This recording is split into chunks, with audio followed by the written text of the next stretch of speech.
Your thoughts are included as part of life when they happen.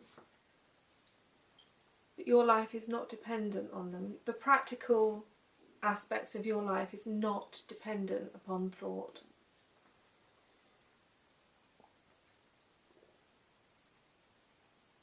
For a long time, thoughts went on in the background of experience, a bit like having the radio on in the background. Mm. But they weren't listened to. I didn't really know what it was that they were saying. It's just a bit like having the television on in the background or music on in the background. Okay. Eventually, just even that is gone. Completely. Really? Mm. Wow, that's fascinating. Mm. So how is that?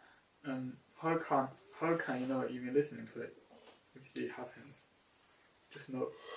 Sometimes it'll punctuate. The thought will punctuate, and it'll be like, and it'll be seen as an object. Yeah. But what I would say is, it's not very interesting that this happens to me. Yeah. Because it's everybody's experience.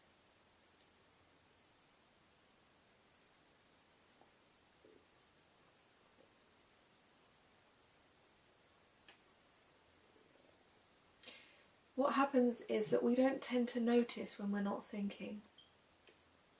And a thought comes in and we follow that thought, but we don't maybe notice the gaps in between, the vast gaps in between thoughts.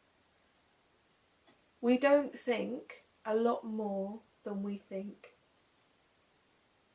It would be exhausting if thoughts were incessant. What I have a problem is usually when I don't think anymore, I almost like become like idle. I don't know what to do anymore, like this. I don't know what to say. People say something to me. It's quite often with me. I just don't know what to respond. Like nothing comes. Yeah. I'd say true to that. Yeah. Because what we tend to do in response to that is manufacture a response. Yeah. Feel obligated to have a response.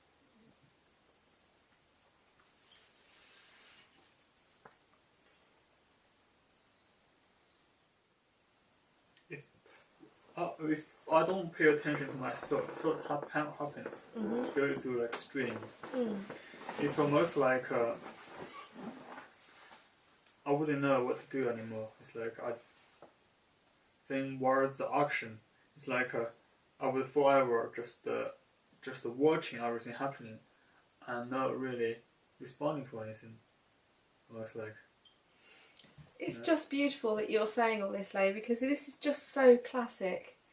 It's the ego's response to the idea of not being on the throne is to say, but I can really see how my life would fall apart.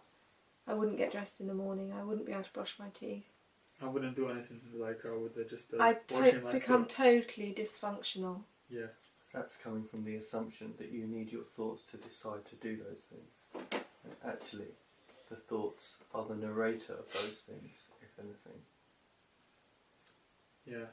Thoughts are very useful. The practical thoughts are very essential. There might be, where have I put my handbag? And then tracking through of thoughts. Oh, I've left it in the sitting room. But when it becomes out of balance, thoughts become the sort of critical parent, judging and commenting and thinking that it's directing life.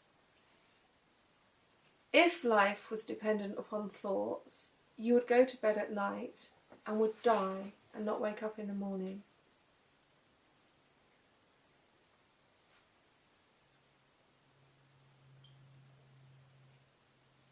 We would have, our lives would last for one day.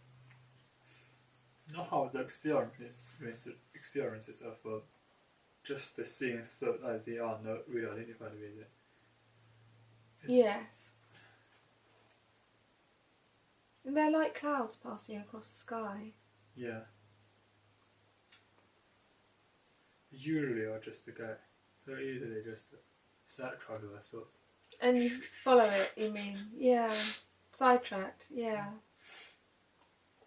they're incredibly alluring because they're in your own voice.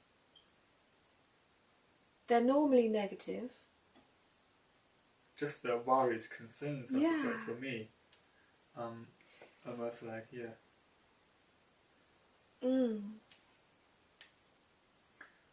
And that sets off a chemical That's response in the body.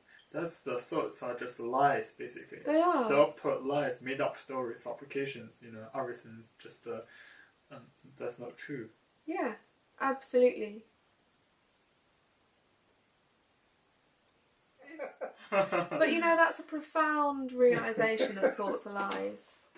Oh, lies. People Yeah, spend of course, lifetimes yeah. believing thoughts.